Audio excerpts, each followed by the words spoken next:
Olá, colegas, olá, futuros engenheiros, sejam muito bem-vindos ao canal Oficina da Física. Eu sou o professor Ricardo Oliveira e essa é a nossa segunda aula do curso de Resistência dos Materiais. Eu já havia comentado no vídeo 1 que estamos usando o livro de Beer Johnston, que é esse aqui, ó. O livro que nós estamos usando é esse, é a referência que nós estamos pegando para poder fazer o curso, tá? Então nós estamos acompanhando os capítulos do livro. É só pegar a sequência do capítulo e você encontra tudo lá, tá? Se você quiser consultar, esse vídeo é parte do capítulo 2, ok?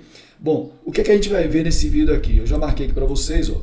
Nós vamos ver componentes de tensões, condições gerais de carregamento, deformação específica normal, diagrama tensão-deformação, comportamento elástico e plástico dos materiais, uma noção disso aí, lei de Hooke e módulo de elasticidade, deformação para carga axial, coeficiente de Poisson e generalização da lei de Hooke, tá? Só lembrando, como eu falei anteriormente, que esse vídeo ele não esgota o capítulo 2, então possivelmente nós vamos ter um outro vídeo, tá? Para finalizar o capítulo, ok? Então é isso aí, vamos ao vídeo.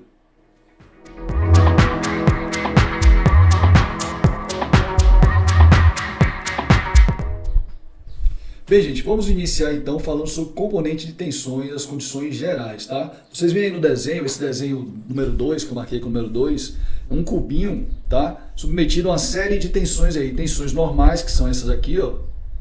Essas três tensões que eu chamei de sigma X, sigma Y e sigma Z, tá? E as tensões de cisalhamento, tá? Que é o tal, né? Tal XY, tal XZ e etc, tá? Então veja, como é que a gente chega nessa condição geral de carregamento? Tudo parte de uma análise de uma situação hipotética, tá? Vamos considerar aqui a figura 1, você tem um objeto qualquer, uma estrutura, pode ser uma viga ou qualquer coisa, submetida a uma série de esforços, tá? Tem força aí P1, P2, P3, P4, P5 ou mais forças atuando nesse elemento, tá? Então o que é que eu quero? Eu quero entender como é que um elemento de volume dessa peça vai sofrer as tensões de cisalhamento e tensões normais, na medida em que ela evolui no seu trabalho, tá? Então essa é a ideia. Para chegar naquela condição geral de carregamento, o que é que nós fazemos? Teoricamente, nós fazemos um corte nessa peça aqui. Na figura 1, nós passamos um corte através de um plano paralelo a qualquer um dos planos ortogonais, e aí nós chegamos paulatinamente àquele resultado. Então é algo assim, ó. Eu coloquei aqui nesse desenho um plano paralelo, esse plano aqui, que eu vou chamar plano alfa, paralelo ao plano YZ, tá? Então, se eu fizer esse corte aí e desprezar o lado direito, eu vou estar analisando o que acontece no lado esquerdo. Veja, o que é que fica no lado esquerdo? As forças P3, P4, P5, elas permanecem, tá? Porém, aquele lado direito que eu desprezei, ele termina aplicando aqui, ó, no meu sistema, nos meus elementos de área, ali da face, ele termina aplicando forças para poder manter o equilíbrio do sistema, tá certo? Então veja que, na medida em que eu tiro o lado direito, eu preservo aqui uma força normal atuando na minha face, tá? E também tem uma força cortante atuando na minha face. O que é que ocorre? Eu escolhi aqui um elemento de área para analisar, tá? O elemento de área ΔA. Veja, essa força Fx, ela é perpendicular à face que eu fiz o corte, tá? Então, essa força é a força normal. Note que ela tem a mesma direção do eixo X. Já a força cortante Vx, ela está contida no plano. Então, ela pode ter qualquer direção naquele plano, tá? Ela não tem uma direção definida, ok? Então, por conta disso, nós vamos decompor a força cortante Vx em uma componente paralelo ou na direção do eixo Y e uma componente na direção do eixo Z. Só um detalhe antes da gente continuar, esse índice X que eu coloquei aqui, ó, indica que a face que eu estou analisando é perpendicular ao eixo X, tudo bem? Então veja, decompondo a força cortante, nós chegamos nesse resultado.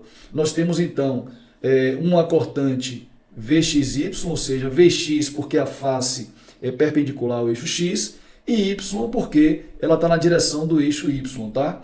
E Vxz, mesmo raciocínio, ela está em uma face perpendicular ao eixo X e aponta ou tem a direção do eixo Z, ok? Eu tenho então esses esforços, tá? Eu tenho a força normal Fx e a cortante Vxy e Vxz, ok? Bom, o que acontece? Na medida que eu pego essa força normal e essa força cortante e divido pela área que ela está atuando, pelo elemento de área ΔA, eu obtenho as tensões, a tensão σx, que é a tensão normal, tá? A tensão tau XZ, que é uma cisalhante, tá? Na direção Z, contida no plano perpendicular ao eixo X, e uma tau XY, que também é uma cisalhante na direção do eixo Y e contida no plano perpendicular ao eixo X. Então pronto, essa é a ideia de como eu obtenho a condição geral. Se eu fizer um corte com um plano paralelo ao plano XZ, eu obtenho uma outra série de tensões. E se eu fizer um corte com um plano paralelo ao plano YX, outro tanto de tensões, tá? De modo que no final das contas, eu chego naquele desenho original que eu apresentei, que é a condição geral de carregamento, certo? Eu tenho as tensões em cada um desses planos de interesse, as tensões normais e as tensões de cisalhamento. Então é assim que eu obtenho a condição geral de carregamento para um elemento submetido a um conjunto de forças. E o que é que acontece quando o elemento qualquer é submetido a forças? Ele vai sofrer deformações. Então imagine que eu tenha uma força atuando na direção de um certo eixo. Por exemplo, esse desenho que eu coloquei, vamos considerar que na vertical aqui eu tenho o eixo Y, tá? Então eu tenho a força P que atua na direção do eixo Y. O que é que acontece? O fato de eu ter uma força atuando nesse sistema vai fazer com que esse objeto, essa viga, essa peça, ela sofra uma deformação. Observe que antes de aplicar a força, ela tinha um comprimento L, tá? Porém, ao aplicar a força P, ela sofreu um alongamento e passou a ter um L mais um delta. De modo que a deformação que ela experimenta é exatamente esse delta aqui, é o tanto que deformou. Daí eu defino uma grandeza importante para a gente, que é a deformação específica normal. Está aqui já a fórmula para a gente. Ó. A deformação específica normal, que eu vou utilizar a letrinha epsilon, nada mais é do que a deformação experimentada pela minha estrutura, né, a deformação delta, dividido pelo comprimento original da estrutura. Então, essa razão me dá a deformação específica normal, ok? Então, aplicou uma força normal, vai existir deformação e você pode calcular a deformação específica, ok? Então, por que eu falo de deformação específica normal? Veja, nós fazemos ensaios de tração para definir as características mecânicas de qualquer material, tá? Então, no ensaio de tração, você submete o material a uma tensão normal e observa qual é a deformação que ela experimenta. Então, você vai plotar no seu diagrama de tensão-deformação não os comprimentos que a minha peça passa a ter. Você vai anotar simplesmente qual foi a deformação específica, tá? O valor que ela variou dividido pelo comprimento original. E aí você tem os diagramas de tensão-deformação, ok? Eu coloquei dois aqui para a gente analisar. Um diagrama de material dúctil, pode ser um aço com baixo teor de carbono, tá? Esses detalhes sobre materiais vocês podem estudar no Callister, né? Ele tem muita informação interessante sobre isso. Tá? Mas um material que tem dutilidade, como é o caso do aço com baixo teor de carbono, a curva característica é essa aqui. Ó. A curva característica para esse tipo de aço é essa. Certo? O que é que vai acontecer? Na medida que você aumenta a tensão, você submete esse corpo de prova a uma tensão cada vez mais alta, ele vai experimentar uma deformação. Tá? Observe que a primeira parte da curva, que eu chamei aqui de parte 1, é uma parte praticamente linear. Certo? Ou seja, nesse intervalo aqui correspondente ao trecho 1, certo? O material se comporta de uma forma elástica. Ou seja, se você retirar o carregamento, ele retorna o seu comprimento original. Tá? Então ele funciona como um elástico mesmo. Tá? Você aplicou a força, ele deforma. Tirou a força, ele volta para o original. Então essa parte da curva corresponde ao comportamento elástico do material que eu estou analisando.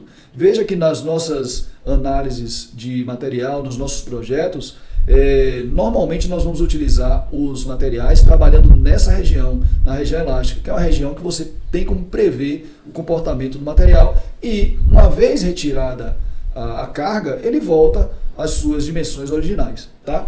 Então veja, se você começa a aumentar a tensão, como eu falei, a deformação vai existir nesse primeiro momento de forma linear, só que aí você começa a aumentar a tensão e vai atingir um valor aqui, que é o σE, que é o limite de escoamento. Tá? Ou seja, para essa tensão aqui, o meu corpo de prova ele começa a escoar, certo? Ou seja, começa a acontecer o deslizamento das camadas que compõem o material.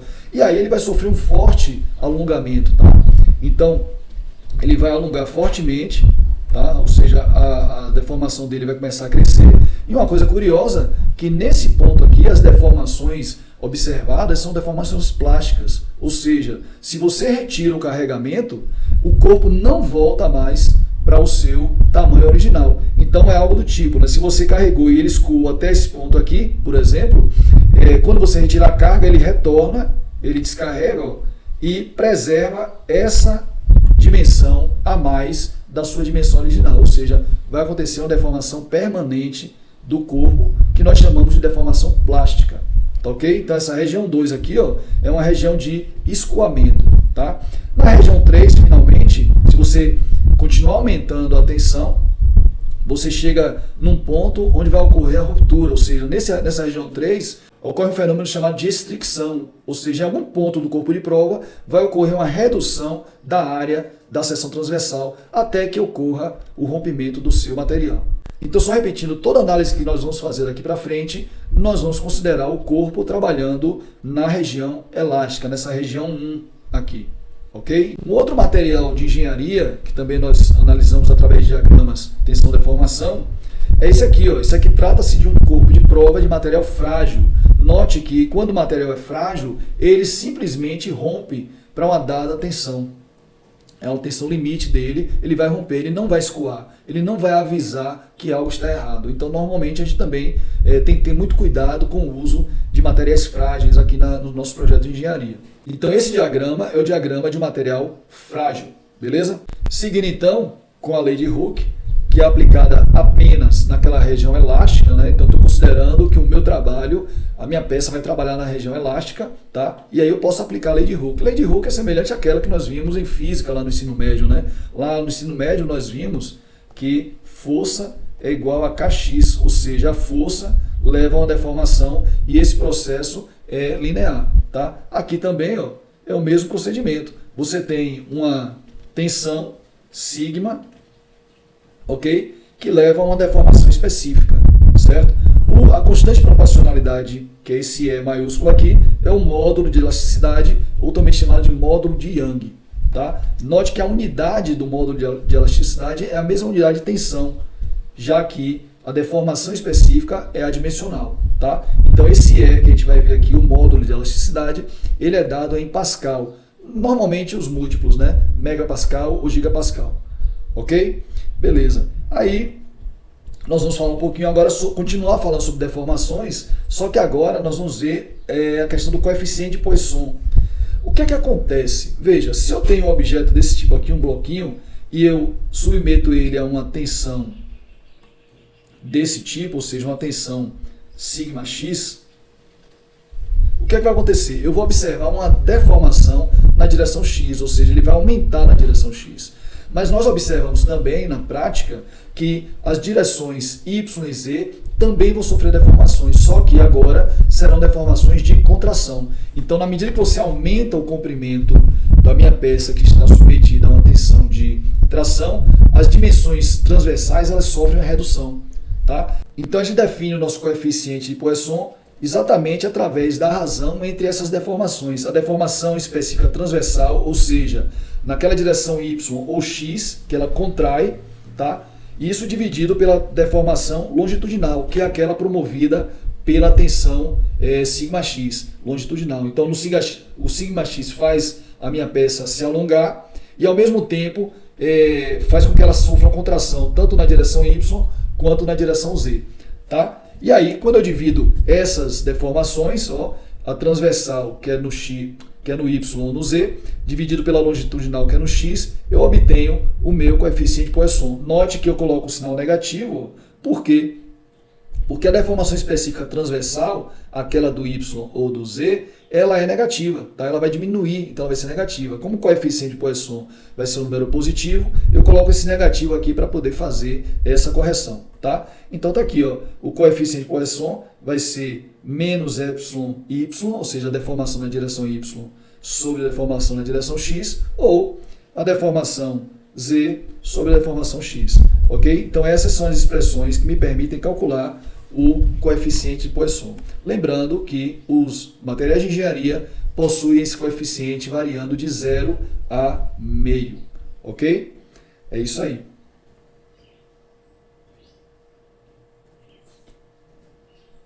Dito isso, então, vamos generalizar a lei de Hooke, certo? Se você tem um sistema como esse aqui, onde existem várias tensões, nesse caso, σx, σy e σz, em cada uma das faces aqui do meu elemento de volume, o que é que vai acontecer? Esse σx aqui, por exemplo, ele vai provocar uma deformação na direção x, tá? E tá aqui eu coloquei, ó, σx produz uma deformação na direção x. Se eu considerar o σy, por exemplo, ele vai provocar uma deformação também na direção y, porém, de acordo com o que a gente viu, vai ocorrer uma contração na direção x. Então, o que é que eu posso colocar aqui? Ó? Lembrando do coeficiente de Young, vai ser o quê? A deformação específica na direção x dividido pela deformação na direção y, com um sinalzinho negativo. Tá? Então, sempre que eu aplico essa força na direção y, vai ocorrer uma contração na direção x. Veja, essa σy, que está aí, ó, σy, eu sei que é, pela lei de Hooke, vezes deformação específica na direção y. Então, desenvolvendo essa relação, eu tenho o seguinte, que esse V vai ser menos εx sobre εy. Quem é εy? Vai ser σy sobre E. Fazendo a continha aí, ó, vai ficar assim, ó, menos εx vezes E sobre σy.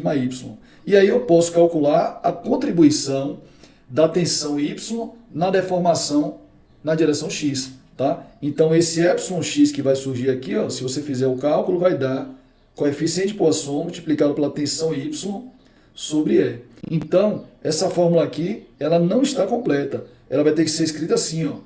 εx vai ser a deformação devido à tensão na direção x, mais a deformação em relação, aqui tem um sinal menos, né? Mais a deformação em relação à tensão y aplicada. Então vai ficar menos V σy sobre E. O mesmo raciocínio vale para aquela tensão Z, ou seja, o σz quando atua, ele também vai provocar uma contração na direção x, então eu tenho que considerar também mais uma parcela aqui, ó, σz sobre E. Então, essa é a condição geral para a direção x. Se você considerar esse mesmo cálculo para a direção y e para a direção z, você chega à lei de Hooke generalizada, que são essas fórmulas aqui. Então, gente, uma vez que nós já vimos a generalização da lei de Hooke, eu vou chegar finalmente a uma expressão para calcular a deformação de uma estrutura submetida a um carregamento P. Tá? Então, você imagine que nós tenhamos aqui uma estrutura qualquer, certo?